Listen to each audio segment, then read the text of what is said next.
Hello everyone and welcome back to Nightmares in Nature. As always, I'm your host, Mr.G. You might have noticed I don't have a guest star with me this time. That's because after Old Man had his freak out, we kinda kicked them all out of the house. I just could not deal with them anymore. All they ever did was sing songs or stuff like that, and it was just too much for me to handle, you know? Anyway, I'm getting off topic. Today, we're discussing 4 fearsome freshwater fish. Alliteration. Nice. Let's just get into this. Let's start with the pike. Pike are fish in the Esox genus that live in rivers, lakes, and ponds north of the equator, being found in North America, Europe, and Asia. In many areas, pike are the dominant freshwater predator thanks to their large size and lack of competing predators like alligators, since, as we all know, alligators don't really go up north. In fact, their only real competition in the water is the invasive lamprey, which sucks their blood. Pike are ambush predators, using their green coloration and spotted body to hide in aquatic plants until a smaller aquatic animal comes by, at which point the pike will devour it.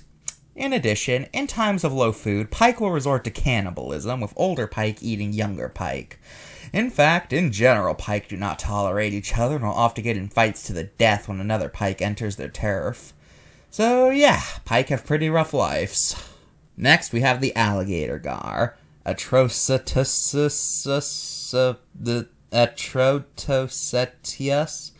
Atractostus? There we go. Spatula. Yes, its species name is literally spatula. It probably has some deeper meaning, but whatever. This is literally a fish with a species named spatula. Okay, I'm getting off topic again. This fish is a member of the gar family, a group of fish that have existed virtually unchanged since the Jurassic. The alligator gar lives in the southern United States and is typically found in brackish environments such as swamps and estuaries. I've been seeing that word since I was 5 and I still don't know if I pronounce it correctly. Gar are capable of breathing both underwater as well as in the air, allowing them to live in environments unsuitable for other fish, since they breathe in the air rather than in the water. The alligator gar is both the largest member of the gar family and one of the largest freshwater fish in the world, typically reaching lengths of 6 feet, with there even being reports of 10-foot-long specimens. Like the pike, the gar is an ambush predator, rushing out of its hiding spot whenever suitable prey pops by. An alligator gar's teeth allow them to break incredibly hard objects like turtle shells, crab skeletons, and alligator skin. Young alligator skin, they wouldn't really go after an old alligator because, you know.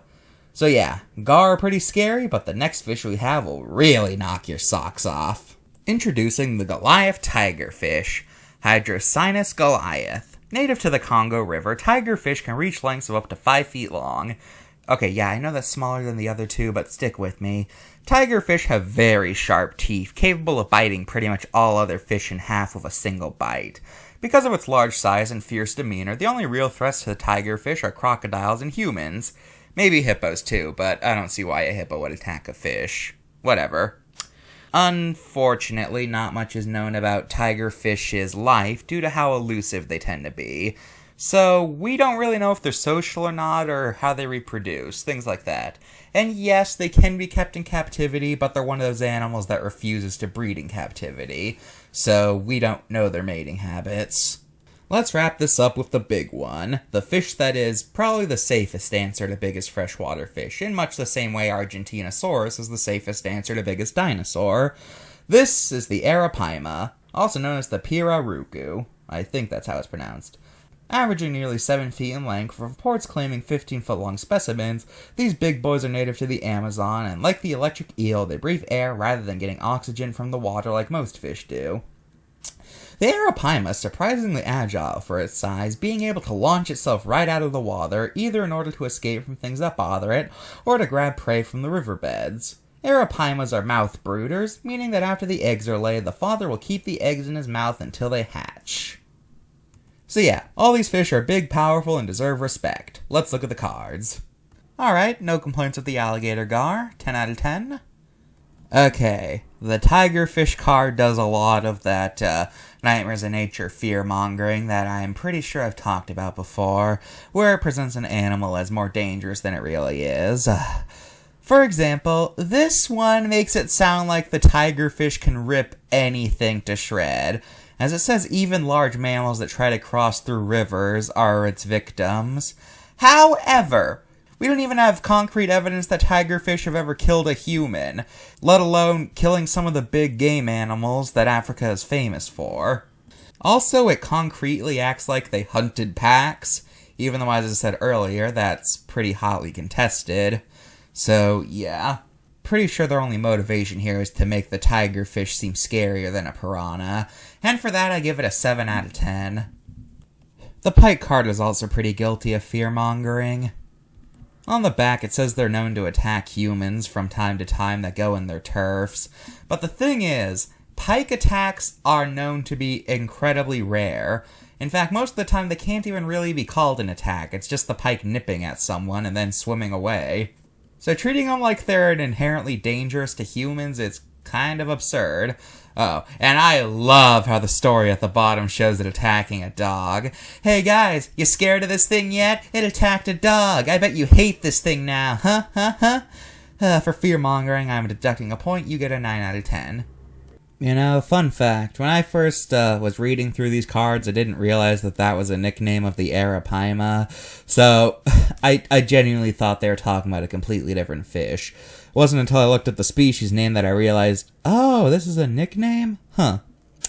I just thought this was another fish that happened to look exactly like an arapaima.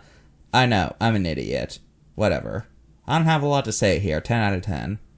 Now let's talk about human relations. With all 4 of these fish, they are massively popular as game fish, mostly because of the fights they put up.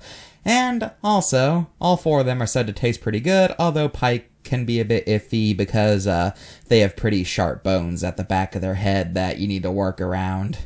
Unfortunately, fishing for these fish has resulted in them shrinking over the years.